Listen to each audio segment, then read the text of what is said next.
આદરણીય Rajkot range IG Shri Dilip રાય સાહેબ અને પોલીસ અધિક્ષક શ્રી જામનગર રવિ મોહન સૈની સાહેબના સૂચના અને માર્ગદર્શન હેઠળ હાલ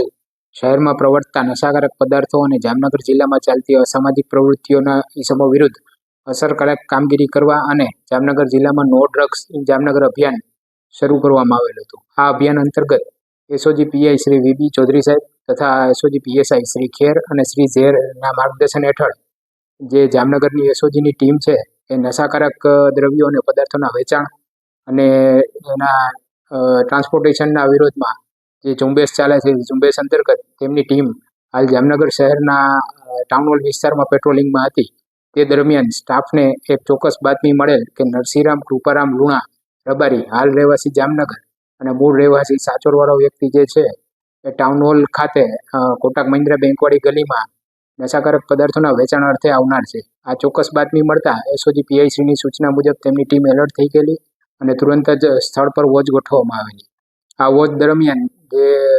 ઈસમ છે એ ઈસમ સ્થળ પર આવતા તેની પાસે ગેરકાયદેસર માદક પદાર્થ કોકેન તથા એમડીએમ ડ્રગ્સ કુલ 142 ગ્રામ, જેની કુલ રકમ થાય છે 21,80,000.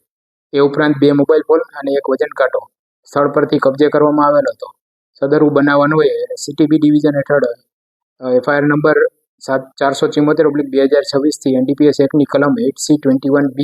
22C અને 29 મુજબ ગુનો દાખલ કરવામાં આવેલો છે. આમ એસઓજી દ્વારા ખૂબ જ સારી કામગીરી કરવામાં આવેલ છે અને ભવિષ્યમાં પણ આ જે કેમ્પેન છે એ કેમ્પેન હેઠળ આ નશાકારક દ્રવ્યોના હેરાફેરી અંગે કડક કાર્યવાહી હાથ ધરવામાં આવશે.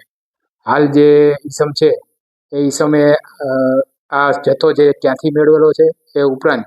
એના જો આ જથ્થાના વેચાણ અથવા અગાઉના કોઈ વેચાણ દ્વારા કોઈ પ્રોપર્ટી કે કંઈ ખરીદેલું હશે તો તે અન્વયે પણ આગળની કાર્યવાહી કરી તપાસ કરી અને એ દિશામાં તપાસ હાથ ધરવામાં આવનાર છે.